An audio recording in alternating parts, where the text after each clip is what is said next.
अगला अध्याय। परमेश्वर की शक्ति का ऋषियों द्वारा साक्षात्कार, शिव के प्रसाद से प्राणियों की मुक्ति, शिव की सेवा, भक्ति तथा 5 प्रकार के शिव धर्म का वर्णन। उपमन्यु कहते हैं, परमेश्वर शिव की स्वाभाविक शक्ति विद्या है जो सबसे विलक्षण है। वह एक होकर भी अनेक रूपों से भासित होती है। जैसे सूर्य की प्रभा एक होकर अनेक रूपों में प्रकाशित होती है, वह विद्या शक्ति से इच्छा, ज्ञान, क्रिया और माया आदि अनेक शक्तियां उत्पन्न होती हैं। ठीक उसी तरह जैसे अग्नि से बहुत सी चिंगारियां प्रकट होती हैं, उसी से सदाशिव और ईश्वर आदि तथा विद्या और विद्येश्वर आदि पुरुष भी प्रकट हुए। परात्पर प्रकृति भी उसी से उत्पन्न हुई है। महातत्व से लेकर विशेष पर्यंत सारे विकार तथा अज ब्रह्मा आदि मूर्तियां भी उसी से प्रकट हुई हैं। इनके सिवा जो अन्य वस्तुएं हैं वे सब उसी शक्ति के कार्य हैं। इसमें संशय नहीं है। वह शक्ति सर्वव्यापिनी, सूक्ष्म तथा ज्ञानानंद रूपनी है। उसी से सीतांशु भूषण भगवान शिव शक्तिमान कहलाते हैं। शक्तिमान शिव वैद्य हैं और शक्ति रूपनी शिवा विद्या है।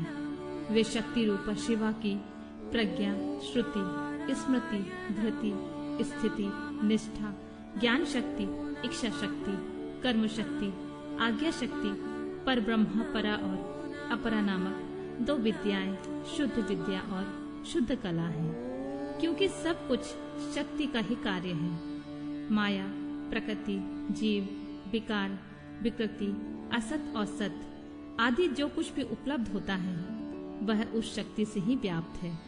वे शक्ति रूप ने शिवा देवी महामाया द्वारा समस्त चराचर ब्रह्मांड को अनायासी मोह में डाल देती और लीला पूर्वक उसे मोह के बंधन से मुक्त भी कर देती हैं। इस शक्ति के 27 प्रकार हैं। 27 प्रकार वाली इस शक्ति के साथ सर्वेश्वर शिव संपूर्ण विश्व को व्याप्त करके स्थित हैं। इन्हीं के चरणों में मुक्ति विराजती है। पूर्व काल की बात है, संसार बंधन से छूटने की इच्छा वाले कुछ ब्रह्मवादी मुनियों के मन में यह संशय हुआ। वे परस्पर मिलकर यथार्थ रूप से विचार करने लगे, इस जगत का कारण क्या है, हम किससे उत्पन्न हुए हैं और किससे जीवन धारण करते हैं, हमारी प्रतिष्ठा कहाँ है, हमारा अधिष्ठाता कौन है, हम किसके सहयोग से सदा सुख में और दुख में रहते हैं, किसने इस विश्व की अलंघनीय व्यवस्था की है। यदि कहें काल, स्वभाव, नियति, निश्चित फल देने वाला कर्म और आकस्मिक घटना इसमें कारण हो तो यह कथन युक्ति संगत नहीं जान पड़ता। 5 महाभूत तथा जीवात्मा भी कारण नहीं है। इन सबका संयोग तथा अन्य कोई भी कारण नहीं है, क्योंकि ये काल आदि अचेतन है। जीवात्मा के चेतन होने पर भी वह सुख दुख से अभिभूत तथा असमर्थ होने से इस जगत का कारण नहीं हो सकता। अतः कौन कारण है, इसका विचार करना चाहिए। इस प्रकार आपस में विचार करने से जब वे युक्तियों द्वारा किसी निर्णय तक न पहुंच सके, तब उन्होंने ध्यान योग में स्थित होकर परमेश्वर की स्वरूप भूता अचिंत्य शक्ति का साक्षात्कार किया, जो अपने ही गुणों से तत्व, रज और तम से ढकी है तथा उन तीनों गुणों से परे है। परमेश्वर की वह साक्षात शक्ति समस्त पाशों को विच्छेद करने वाली है। उसके द्वारा बंधन काट दिए जाने पर जीव अपने दिव्य दृष्टि से उन सर्व कारण शक्तिमान महादेव जी का दर्शन करने लगते हैं, जो काल से लेकर जीवात्मा तक पूर्वोक्त समस्त कारणों पर तथा संपूर्ण विश्व पर अपनी इस शक्ति के द्वारा शासन करते हैं। वे परमात्मा अप्रमेय हैं। तदनंतर परमेश्वर के प्रसाद योग, परम योग तथा सुदृढ़ भक्ति योग के द्वारा उन मुनियों ने दिव्य गति प्राप्त कर ली। श्री कृष्ण जो अपने हृदय में शक्ति सहित भगवान शिव का दर्शन करते हैं, उन्हीं को सनातन शांति प्राप्त होती है, दूसरों को नहीं। यह श्रुति का कथन है। शक्तिमान का शक्ति से कभी वियोग नहीं होता। अतः शक्ति और शक्तिमान दोनों के तदाम्य से परमानंद की प्राप्ति होती है। मुक्ति की प्राप्ति में निश्चय ही ज्ञान और कर्म का कोई क्रम व्यवलक्षित नहीं है। जब शिव और शक्ति की कृपा हो जाती है तब वह मुक्ति हाथ में आ जाती है। देवता, दानव, पशु, पक्षी तथा कीड़े मकोड़े भी उनकी कृपा से मुक्त हो जाते हैं। गर्भ का बच्चा, जन्मता हुआ बालक, शिशु, तरुण, वृद्ध, मुमुक्ष, स्वर्गवासी, नारकी, पतित, धर्मात्मा, पंडित अथवा मूर्ख साम्य सदाशिव की कृपा होने पर तत्काल मुक्त हो जाते हैं। इसमें संशय नहीं है। परमेश्वर अपनी स्वाभाविक करुणा से अयोग्य भक्तों के भी विविध मलों को दूर करने पर उन पर कृपा करते हैं। इसमें संदेह नहीं है। भगवान की कृपा से ही भक्ति होती है और भक्ति से ही उनकी कृपा होती है। अवस्था भेद का विचार करके विद्वान पुरुष इस विषय में मोहित नहीं होता है। कृपा प्रसाद पूर्वक जो यह भक्ति होती है वह भोग और मोक्ष दोनों की प्राप्ति कराने वाली है। उसे पुरुष एक जन्म में नहीं प्राप्त कर सकता। अनेक जन्मों तक श्रोत स्मार्त कर्मों का अनुष्ठान करके सिद्ध हुए विरक्त एवं ज्ञान संबंध पुरुषों पर महेश्वर प्रसन्न होते हैं और कृपा करते हैं। देवेश्वर शिव के प्रसन्न होने पर उस पशु में बुद्धि पूर्वक थोड़ी सी भक्ति का उदय होता है। तब वह यह अनुभव करने लगता है कि भगवान शिव मेरे स्वामी हैं। फिर तपस्या पूर्वक वह नाना प्रकार के शैव धर्मों का पालन में संलग्न होता है। उन धर्मों के पालन में बारंबार लगे रहने से उसके हृदय में पराभक्ति का प्रादुर्भाव होता है। उस पराभक्ति से परमेश्वर का परम प्रसाद उपलब्ध होता है। प्रसाद से संपूर्ण पापों का छुटकारा मिलता है और छुटकारा मिल जाने पर परमानंद की प्राप्ति होती है। जिस मनुष्य का भगवान शिव में थोड़ा सा भी भक्ति भाव है वह 3 जन्मों के बाद अवश्य मुक्त हो जाता है। उसे इस संसार में योनि यत्न पीड़ा नहीं सहनी पड़ती। चांगा और अनंगा जो सेवा है उसी को भक्ति कहते हैं। उसके फिर 3 भेद होते हैं, मानसिक, वाचिक और शारीरिक। शिव के रूप आदि का जो चिंतन है उसे मानसिक सेवा कहते हैं, जप आदि वाचिक सेवा है और पूजन आदि कर्म शारीरिक सेवा है। इन विविध साधनों से संपन्न होने वाली यह सेवा है, इसे शिव धर्म कहते हैं। परमात्मा शिव ने 5 प्रकार का शिव धर्म बताया है, तप, कर्म, जप, ध्यान और ज्ञान। लिंग पूजन आदि को कर्म कहते हैं। चंद्रायण आदि व्रत का नाम तप है। वाचिक, उपांशु और मानस 3 प्रकार का जो शिव मंत्र का अभ्यास है उसी को जप कहते हैं। शिव का चिंतन ही ध्यान कहलाता है तथा शिव संबंधी आगमों में जिस ज्ञान का वर्णन है उसी को यहाँ ज्ञान शब्द से कहा गया है। श्रीकंठ शिव ने शिवा के प्रति जिस ज्ञान का उपदेश दिया है वही शिवागम है। शिव के आश्रित जो भक्तजन हैं उन पर कृपा करके कल्याण के एकमात्र साधक इस ज्ञान का उपदेश किया गया है। अतः कल्याणकामी बुद्धिमान पुरुषों को चाहिए कि वह परम कारण शिव में भक्ति को बढ़ाएं तथा विषय शक्ति को त्यागें। शिव ज्ञान, शिव की उपासना से देवताओं को उनका दर्शन, सूर्य देव में शिव की पूजा करके अर्घ ध्यान की विधि तथा व्यासा अवतारों का वर्णन। श्री कृष्ण बोले, भगवान अब मैं उस शिव ज्ञान को सुनना चाहता हूँ जो वेदों का सार तत्व है तथा जिसे भगवान शिव ने अपने शरणागत भक्तों की मुक्ति के लिए कहा था। प्रभु, शिव की पूजा कैसे की जाती है? पूजा आदि में किसका अधिकार है तथा ज्ञान योग आदि कैसे सिद्ध होते हैं? उत्तम व्रत का पालन करने वाले मुनीश्वर यह सब बातें विस्तार पूर्वक बताइए। उपमन्यु ने कहा, भगवान शिव ने जिस वेदोक्त ज्ञान को संक्षिप्त करके कहा है वही शैव ज्ञान है। वह निंदा स्तुति आदि से रहित तथा श्रवण मात्र से ही अपने प्रति विश्वास उत्पन्न करने वाला है। यह दिव्य ज्ञान गुरु की कृपा से प्राप्त होता है और अनायास ही मोक्ष देने वाला है। मैं उसे संक्षेप में ही बताऊंगा क्योंकि उसका विस्तार पूर्वक वर्णन कोई नहीं कर सकता। पूर्व काल में महेश्वर शिव सृष्टि की इच्छा करके सत्कार्य कारणों से नियुक्त हो स्वयं ही अव्यक्त से व्यक्त रूप में प्रकट हुए। उस समय ज्ञान स्वरूप भगवान विश्वनाथ ने देवताओं में सबसे प्रथम देवता वेदपति ब्रह्मा जी को उत्पन्न किया। ब्रह्मा ने उत्पन्न होकर अपने पिता महादेव को देखा तथा ब्रह्मा जी के जनक महादेव जी ने भी उत्पन्न हुए ब्रह्मा की ओर स्नेहपूर्ण दृष्टि से देखा और उन्हें सृष्टि रचने की आज्ञा दी। रुद्रदेव की कृपा दृष्टि से देखे जाने पर सृष्टि के सामर्थ्य से युक्त हो उन ब्रह्मदेव ने समस्त संसार की रचना की और पृथक पृथक वर्णों तथा आश्रमों की व्यवस्था की। उन्होंने यज्ञ के लिए सोम की सृष्टि की। सोम से तुलोक का प्रादुर्भाव हुआ। फिर पृथ्वी, अग्नि, सूर्य, यज्ञमय विष्णु और शचीपति इंद्र प्रकट हुए। वे सब तथा अन्य देवता रुद्राध्याय पढ़कर रुद्रदेव की स्तुति करने लगे। तब भगवान महेश्वर अपनी लीला प्रकट करने के लिए उन सब का ज्ञान हरकर प्रसन्न मुख से उन देवताओं के आगे खड़े हो गए। तब देवताओं ने मोहित होकर उनसे पूछा, आप कौन हैं? भगवान रुद्र बोले, श्रेष्ठ देवताओं, सबसे पहले मैं ही था।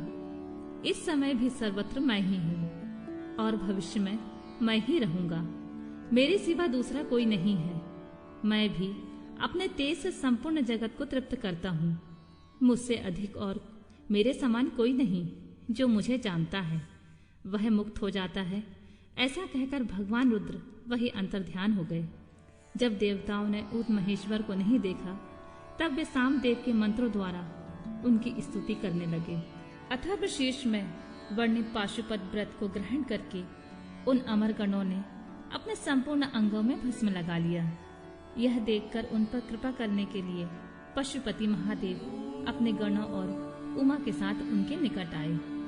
प्राणायाम के द्वारा श्वास को जीतकर निद्रा रहित एवं निष्पाप हुए योगी जन अपने हृदय में जिनका दर्शन करते हैं, उन्हीं महादेव को उन देवेश्वरों ने वहां देखा, जिन्हें ईश्वर की इच्छा का अनुसरण करने वाली पराशक्ति कहते हैं। उन वामलोचना भावनी को भी उन्होंने वामदेव महेश्वर के साथ वाम बाग में विराजमान देखा, जो संसार को त्याग कर शिव के परम पद को प्राप्त हो चुके हैं तथा जो नित्य सिद्ध है।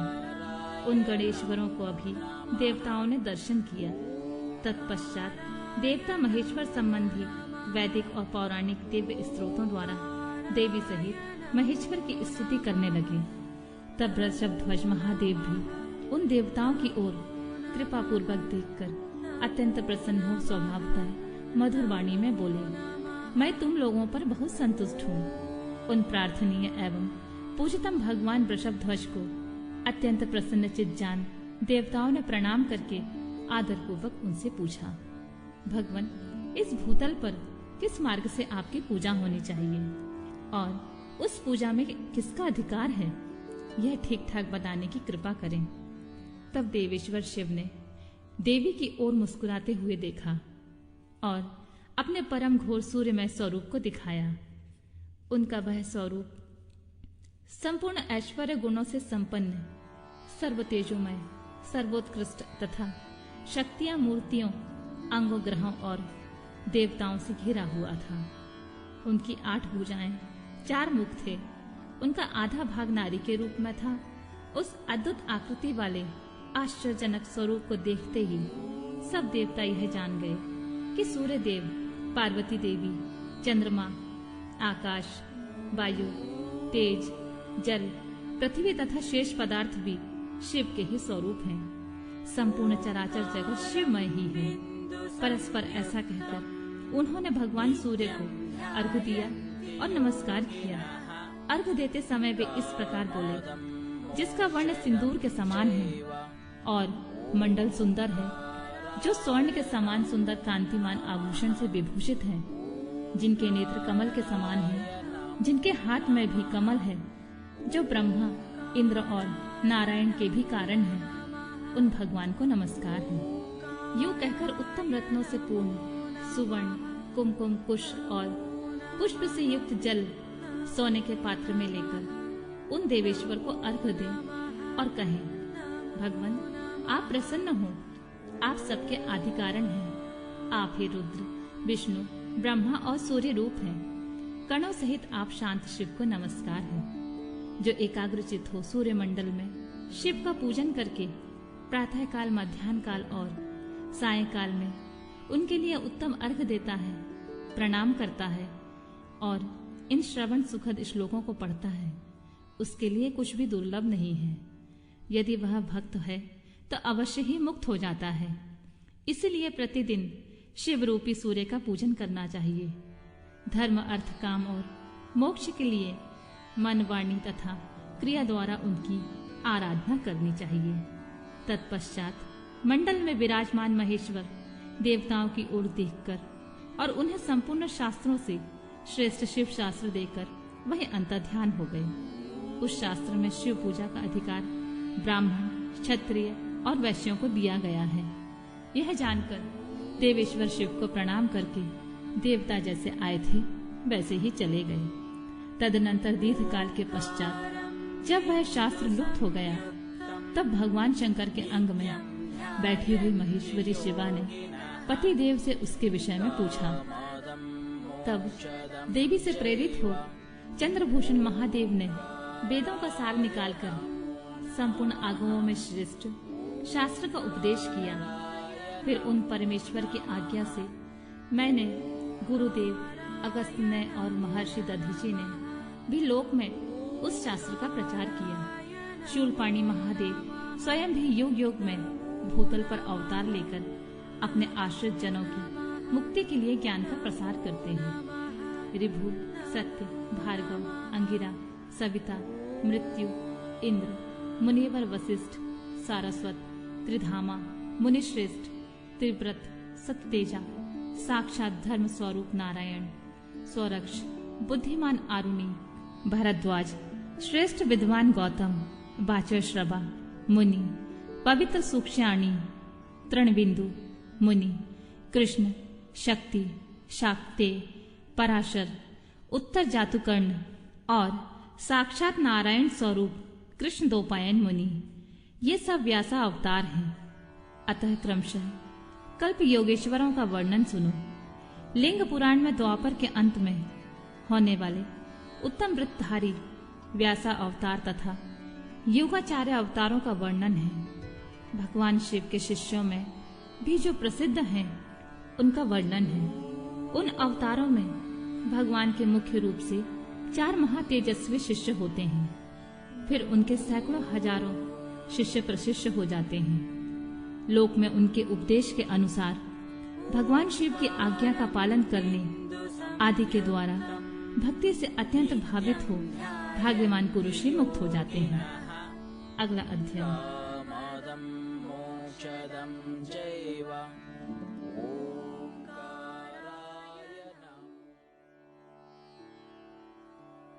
अगला अध्याय शिव के अवतार, योगाचार्यों तथा उनके शिष्यों की नामावली। श्री कृष्ण बोले, भगवान समस्त युगावर्तों में योगाचार्यों के व्यास से भगवान शंकर के जो अवतार होते हैं और उन अवतारों के जो शिष्य होते हैं उनका वर्णन कीजिए। उपमन्यु ने कहा, श्वेत सुतार, मदन सुहोत्र, कंकलोकाक्षी, महामायावी, जैविशव्य, दहिवाह, ऋषभ, मुनि, उग्र, अत्रि, सुपालक, गौतम, वेदशिरा, मुनि, गौकर्ण, गुहावासी, शिखंडी, जटामाली, अट्ठाहास, दारुक, लांगुली, महाकाल, शूली, दंडी, मुंडीश, सहिष्णु, सोम शर्मा और नकुलीश्वर, ये 12 कल्प के इस 7वें मनवंतर में युग क्रम से 28 योगाचार्य प्रकट हुए। इनमें से प्रत्येक के शांत चित्त वाले 4 शिष्य हुए, जो श्वेत से लेकर ऋषि पर्यंत बताए गए हैं। मैं उनका क्रमशः वर्णन करता हूँ, सुनो। श्वेत, श्वेत सिक, श्वेताश्रव, श्वेत लोहित, दुधुम्भी, शतरूप, ऋचिक, केतुमान, विशोक, विकेश, विशाप, पापनाशन, समुख, दुर्मुख, दुर्गम, दुरतिक्रम, सनत कुमार, सनक, सनंदन, सनातन, सुधामा, विरजा, शंख अंडज, स्वासत, मेघ, मेघवाह, सुवाहक, कपिल, असुरी, पंचशिख, वाष्कल, पराशर, गर्ग, भार्गव, अंगिरा, बलबंधु, निरामित्र, केतुश्रंग, तपोधन, लंबोदर, लंब, लंबात्मा, लंबकेशक, सर्वज्ञ, समबुद्धि, साध्य, सिद्धि, सुधामा, कश्यप, वशिष्ठ, विरजा, अत्रि, उग्र गुरु श्रेष्ठ, श्रवण, श्रविष्टक, कुनि, कुणबाहु, कुशरीर, कुनेत्रक, काश्यप, उष्णा, चैवन, बृहस्पति, उतथ्य, वामदेव, महाकाल, महानील, वाच्यश्रवा, सुबीर, शयावक, यतीश्वर, हिरण्यनाभ, कौशल्य, लोकाक्षी, कुथुमी, सुमंतु, जैमिनी, कुबंध, कुशकंदर, प्लक्ष, दर्वायणी, केतुमान, गौतम, भल्लवी, मधुपिंग, श्वेतकेतु, उशिज, बृहस्रव, देवल, कपि, शालिहोत्र, सुवेश, युवनाश्राव, सरदशु, छगल, कुंभकर्ण, कुंभ, प्रवाहकु, उलूक, विद्युत, शंबुक, आश्रलायन, अक्षपाद, कनाद, उलूक, वत्स, कुशिक, गर्गमित्रक और रुण्य। ये योगाचार्य रूपी महेश्वर के शिष्य हैं। इनकी संख्या 112 है। ये सब के सब सिद्ध पशुपत हैं।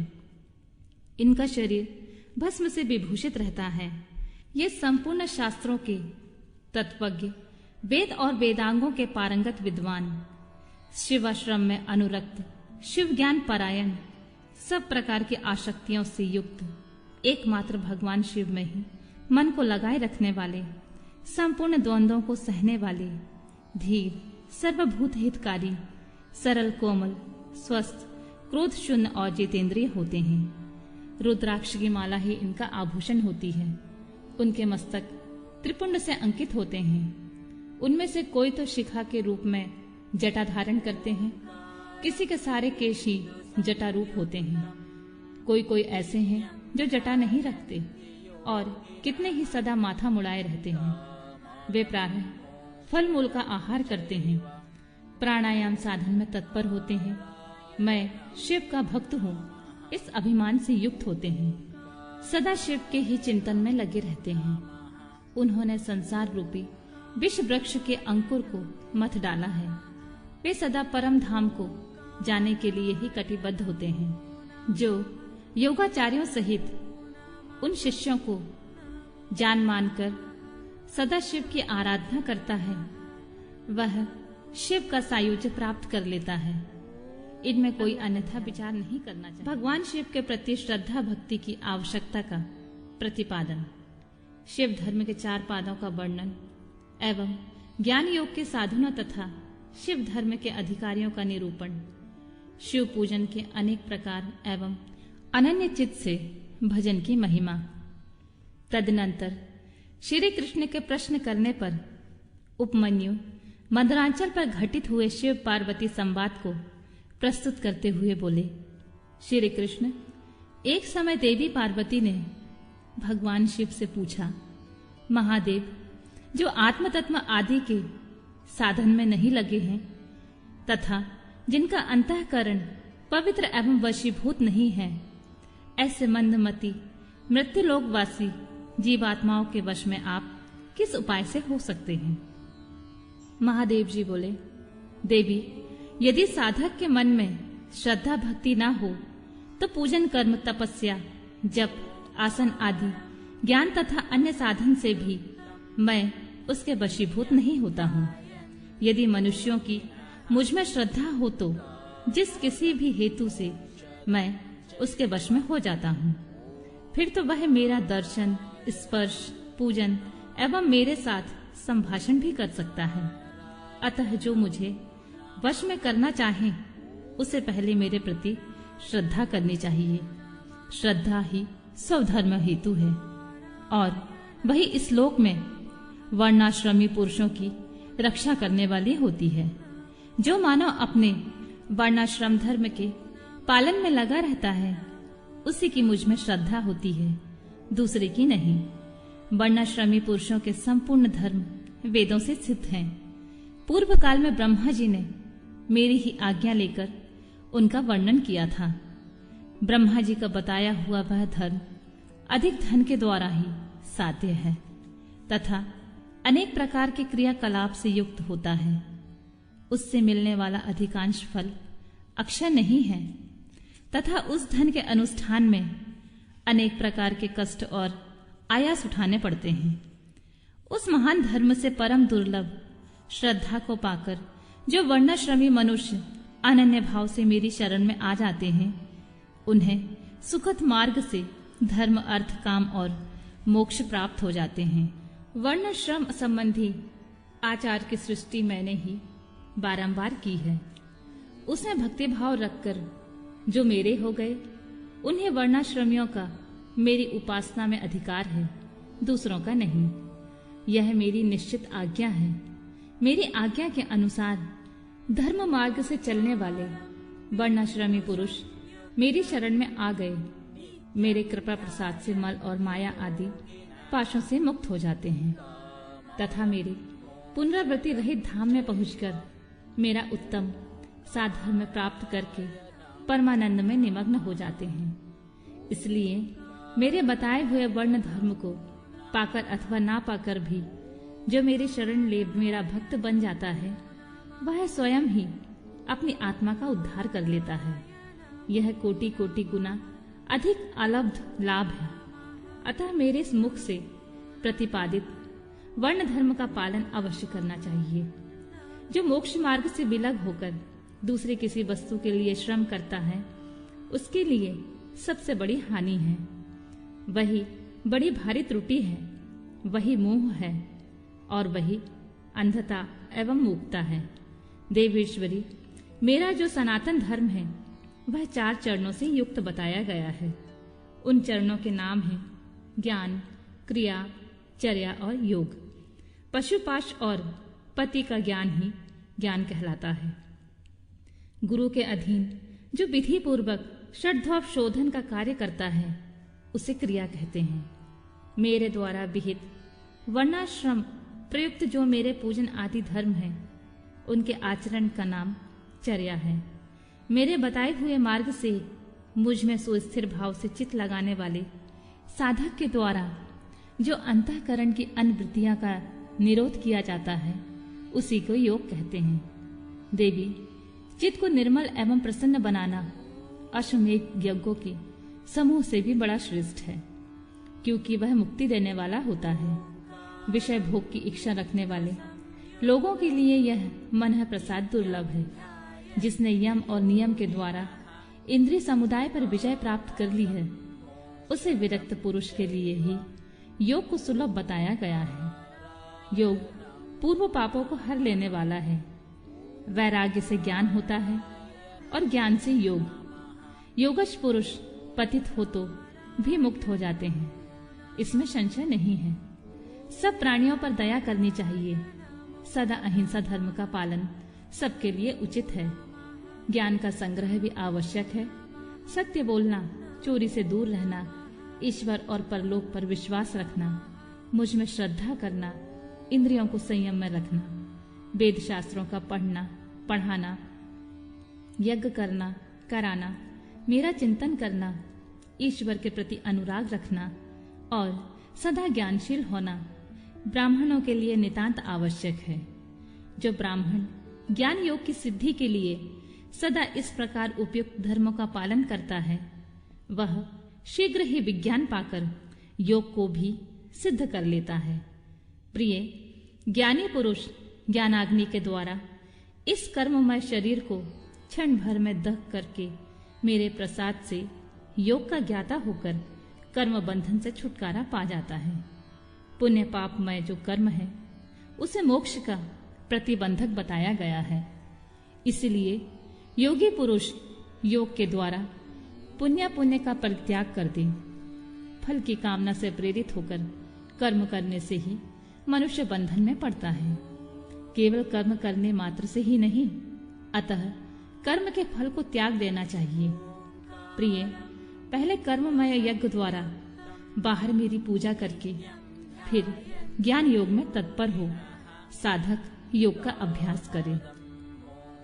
कर्म यज्ञ से मेरे यथार्थ स्वरूप का बोध प्राप्त हो जाने पर जीव योग मुक्त हो मेरे यजन से विरत हो जाते हैं।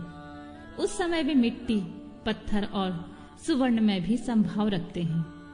जो मेरा भक्त नित्य युक्त एवं एकाग्रचित होकर ज्ञान योग में तत्पर रहता है, वह मुनियों में श्रेष्ठ एवं योगी होकर मेरा सायुज्य प्राप्त कर लेता है। जो वर्णाश्रमी पुरुष मन से विरक्त नहीं है, वे मेरा आश्रय ले ज्ञान, चर्या और क्रिया इन तीनों में प्रवृत्त होने का अधिकारी है। उन्हीं के अनुष्ठान की योग्यता रखते हैं। मेरा पूजन 2 प्रकार का है, बाहरी और अभ्यंतर। इसी तरह मन, वाणी और शरीर इन त्रिविध साधनों के भेद से मेरा भजन 3 प्रकार का माना गया है। तप, कर्म, जप, ध्यान और ज्ञान, ये मेरे भजन के 5 स्वरूप हैं।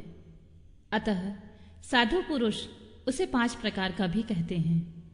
मूर्ति आदि में जो मेरा भजन होता है, जिससे दूसरे लोग जान लेते हैं, वह भार्य पूजन या भजन कहा गया है।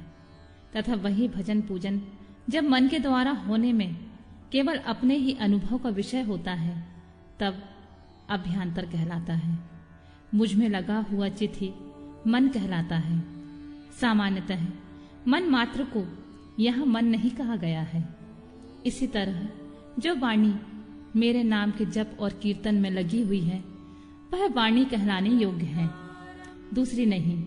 तथा जो मेरे शास्त्र में बताए हुए त्रिपुर्ण आदि चिन्हों से अंकित है और निरंतर मेरी पूजा में लगा हुआ है, वही शरीर शरीर है, दूसरा नहीं। मेरी पूजा को ही कर्म जानना चाहिए। बाहर से यज्ञ आदि किए जाते हैं, उन्हें कर्म नहीं कहा गया है। मेरे लिए शरीर को सुखाना ही तप है। कच्छ, चंद्रायण आदि का अनुष्ठान नहीं, पंचाक्षर मंत्र की आवृत्ति, प्रणव का अभ्यास तथा रुद्राध्याय आदि का बारंबार पाठ ही यहाँ जप कहा गया है, वेदा अध्ययन आदि नहीं। मेरे स्वरूप का चिंतन, स्मरण ही ध्यान है, आत्मा आदि के लिए की हुई समाधि नहीं। मेरे आगमों के अर्थ को भली भांति जानना ही ज्ञान है, दूसरी किसी वस्तु के अर्थ को समझना नहीं। देवी, पूर्व वासनावश बाहर अथवा अभ्यंतर जिस पूजन से मन का अनुराग हो, उसी में दृढ़ निष्ठा रखनी चाहिए। बाहरी पूजन से आभ्यंतर पूजा 100 गुना अधिक श्रेष्ठ है, क्योंकि उसमें दोषों का मिश्रण नहीं होगा तथा प्रत्यक्ष देखने वाले दोषों की भी वही संभावना नहीं रहती। भीतर की शुद्धि को ही शुद्धि समझना चाहिए। बाहरी शुद्धि को शुद्धि नहीं कहते। जो आंतरिक शुद्धि से रहित है, वह बाहर से शुद्ध होने पर भी अशुद्ध ही है। देवी, बाहरी और आभ्यंतर दोनों ही प्रकार का भजन भाव पूर्वक को होना चाहिए, बिना भाव के नहीं। भाव रहित भजन तो एकमात्र छलना का ही कारण होता है। मैं तो सदा ही कृतकृत एवं पवित्र हूँ। मनुष्य मेरा क्या करेंगे? उनके द्वारा किए गए बाहर अथवा आभ्यंतर पूजा में ही उनका जो भाव है, उसी को मैं ग्रहण करता हूँ। देवी, क्रिया का एकमात्र आत्मा भाव ही है, वही मेरा सनातन धर्म है। मन, वाणी और कर्म द्वारा कहीं भी किंचन मात्र फल की इच्छा न रखकर ही क्रिया करनी चाहिए। देवेश्वरी, फल के उद्देश्य रखने से मेरा आश्रय लघु हो जाता है, क्योंकि फलार्थी को यदि फल न मिला तो वह मुझे छोड़ सकता है। सती साध्वी देवी, फलार्थी होने पर भी जिस साधक का चित्त मुझ में ही प्रतिष्ठित है, उसे उसके भाव के अनुसार फल मैं अवश्य देता हूँ। जिनका मन फल की इच्छा न रखकर ही मुझ में लगा हो, परंतु पीछे वे फल चाहने लगे हो, वे भक्त भी मुझे अधिक प्रिय हैं। जो पूर्व संस्कार वशी फलाफल की चिंता न करके विवश हो मेरी शरण लेते हैं, वे भक्त मुझे बहुत प्रिय हैं। परमेश्वरी, उन भक्तों के लिए मेरी प्राप्ति से बढ़कर दूसरा कोई वास्तविक लाभ नहीं है, तथा मेरे लिए भी वैसे भक्तों की प्राप्ति से बढ़कर और कोई दूसरा लाभ नहीं है। मुझ में समर्पित हुआ उनका भाव मेरे अनुग्रह से ही उनको माना बलपूर्वक परम निर्वाण रूप फल प्रदान करता है। जिन्होंने अपने चित्त को मुझे समर्पित कर दिया है, अतएव जो मेरे अनन्य भक्त हैं, वे महात्मा पुरुष ही मेरे धर्म के अधिकारी हैं। उनके 8 लक्षण बताए गए हैं। मेरे भक्त जनों के प्रति स्नेह, मेरी पूजा का अनुमोदन, स्वयं की भी पूजा में प्रवृत्ति, मेरे लिए ही शारीरिक चेष्टाओं का होना, मेरी कथा सुनने में भक्ति भाव, कथा सुनते समय स्वर, नेत्र और अंगों में विकार होना, बारंबार मेरी स्मृति और सदा मेरे आश्रित रहकर ही जीवन निर्वाह करना, ये 8 प्रकार के चिन्ह यदि किसी मलेच्छ में हो तो वह विप्र शिरोमणि श्रीमान मुनि है, वह सन्यासी है, वह पंडित है। जो मेरा भक्त नहीं है वह चारों वेदों का विद्वान हो तो मुझे प्रिय नहीं है, परंतु जो मेरा भक्त है वह चांडाल हो तो भी प्रिय है। उसे उपहार देना चाहिए, उससे प्रसाद ग्रहण करना चाहिए, तथा वह मेरे समान ही पूजनीय है। जो भक्ति भाव से मुझे पत्र, पुष्प, फल अथवा जल समर्पित करता है, उसके लिए मैं आदर्श नहीं होता हूँ, और वह मेरी भी दृष्टि से कभी ओझल नहीं। वर्णाश्रम धर्म तथा नारी धर्म का वर्णन, शिव के भजन, चिंतन एवं ज्ञान की महत्ता का प्रतिपादन।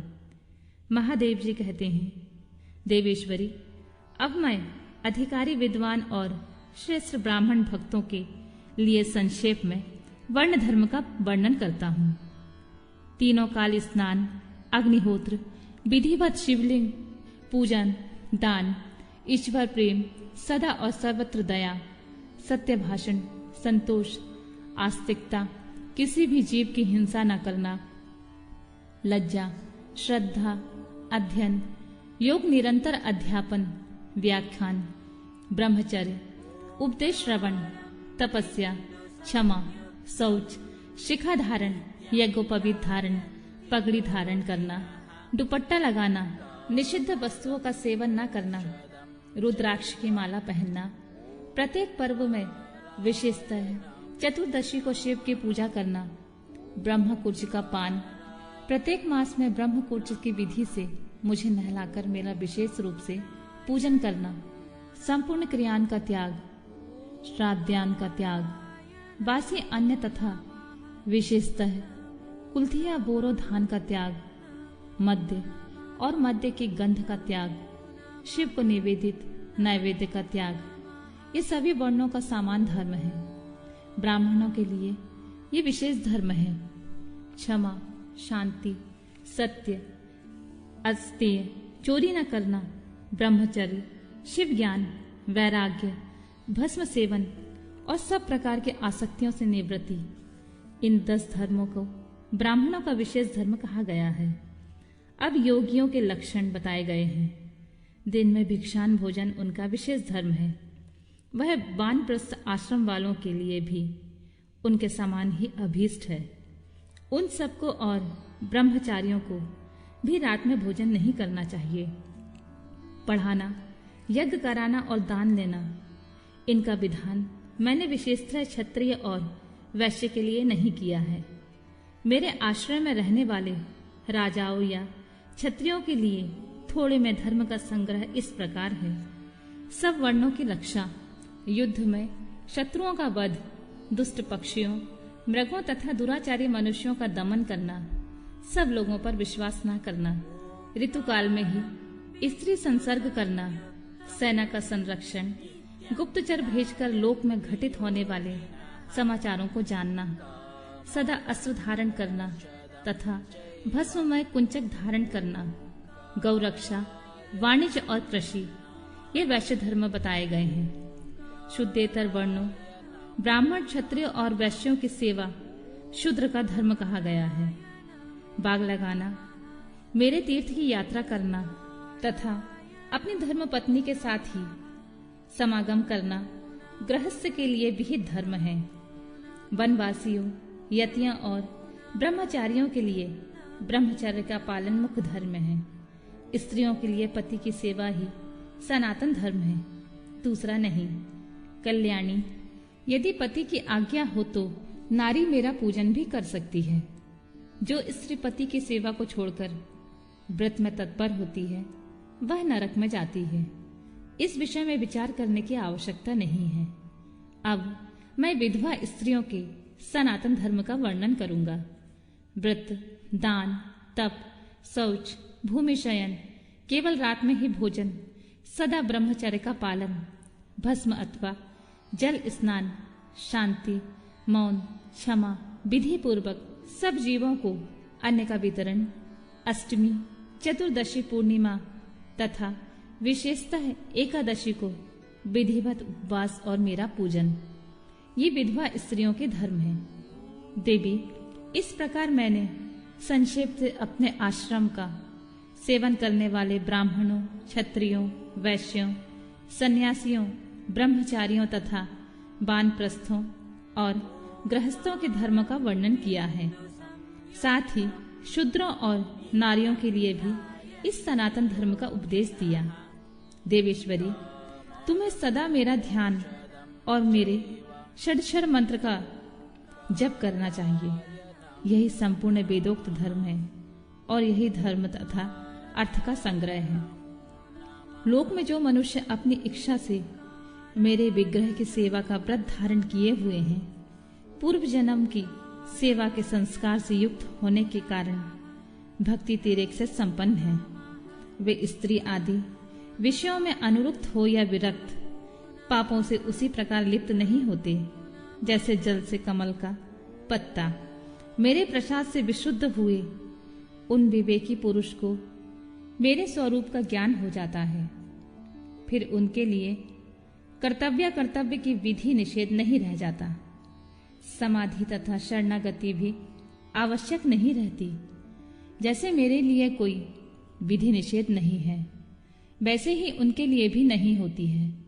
परिपूर्ण होने के कारण जैसे मेरे लिए कुछ साध्य नहीं है, उसी प्रकार उन कृतकृत्य ज्ञान योगियों के लिए भी कोई कर्तव्य नहीं रह जाता है। वे मेरे भक्तों के हितों के लिए मानव भाव का आश्रय ले भूतल पर स्थित हैं। उन्हें रुद्र लोक से परिभ्रष्ट रुद्र ही समझना चाहिए, इसमें कोई संशय नहीं है। जैसी मेरी आज्ञा ब्रह्मा आदि देवताओं को कार्य में प्रवृत्त करने वाली है, उसी प्रकार उन शिव योगियों की आज्ञा भी अन्य मनुष्यों को कर्तव्य कर्म में लगाने वाली होती है।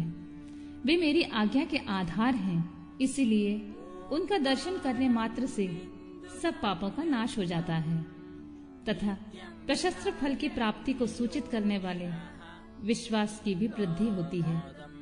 जिन पुरुषों का मुझ में अनुराग है, उन्हें उन बातों का भी ज्ञान हो जाता है जो पहले कभी उनके देखने, सुनने या अनुभव में नहीं आई होती हैं। उनमें अकस्मात कंप, खेद, अश्रुपात, कंठ में स्विकार तथा आनंद आदि भावों का बारंबार उदय होने लगता है। ये सब लक्षण उनमें कभी एक एक करके अलग अलग प्रकट होते हैं और कभी संपूर्ण भावों का एक साथ उदय होने लगता है। कभी विलग्न होने वाले इन मध्यम और उत्तम भावों द्वारा उन श्रेष्ठ सत्पुरुषों की पहचान करनी चाहिए। जैसे जब लोहा आग में तपकर लाल हो जाता है, तब केवल लोहा नहीं रह जाता, उसी तरह मेरा सानिध्य प्राप्त होने पर वे मनुष्य नहीं रह जाते, मेरा स्वरूप हो जाते हैं। उन्हें प्राकृत मनुष्य समझकर विद्वान पुरुष उनकी अवहेलना ना करें। जो मूढ़चित मानव उनके प्रति अवहेलना करते हैं, वे अपने आयु, लक्ष्मी, कुल और शील को त्याग कर नरक में गिरते हैं। अथवा बहुत कहने से क्या लाभ, जिस किसी भी उपाय से मुझ में चित्त लगाना कल्याण की प्राप्ति का एकमात्र साधन है। उपमन्यु कहते हैं, इस प्रकार परमात्मा श्री कंठनाथ शिव ने तीनों लोकों के हित के लिए ज्ञान के सारभूत अर्थ का संग्रह प्रकट किया है। संपूर्ण वेद शास्त्र, इतिहास, पुराण और विद्याएं इस विज्ञान संग्रह की ही विस्तृत व्याख्याएं हैं। ज्ञान, ज्ञेय, अनुष्ठेय, अधिकार, साधन और साध्य, इन 6 अर्थों का ही यह संक्षिप्त संग्रह बताया गया है।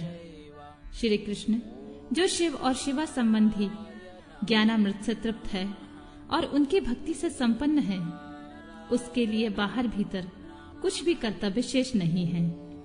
इसीलिए क्रमशः बाहर और आभ्यंतर कर्म को त्याग कर ज्ञान से ज्ञेय का साक्षात्कार करके फिर उसी साधनभूत ज्ञान को भी त्याग दें। यदि चित्त शिव में एकाग्र नहीं है तो कर्म करने से भी क्या लाभ, और यदि चित्त एकाग्र ही है तो कर्म करने की क्या आवश्यकता है। अतः बाहर और भीतर के कर्म करके या ना करके जिस किसी भी उपाय से भगवान शिव में चित्त लगाएं, जिनका चित्त भगवान शिव में लगा है और जिनकी बुद्धि सुस्थिर है, ऐसे सत्पुरुषों को इहलोक और परलोक में भी सर्वत्र परमानंद की प्राप्ति होती है। यहाँ ओम नमः शिवाय इस मंत्र से सब सिद्धियां सुलभ होती हैं। अतः परावर विभूति, उत्तम मध्यम ऐश्वर्य की प्राप्ति के लिए इस मंत्र का ज्ञान प्राप्त करना चाहिए।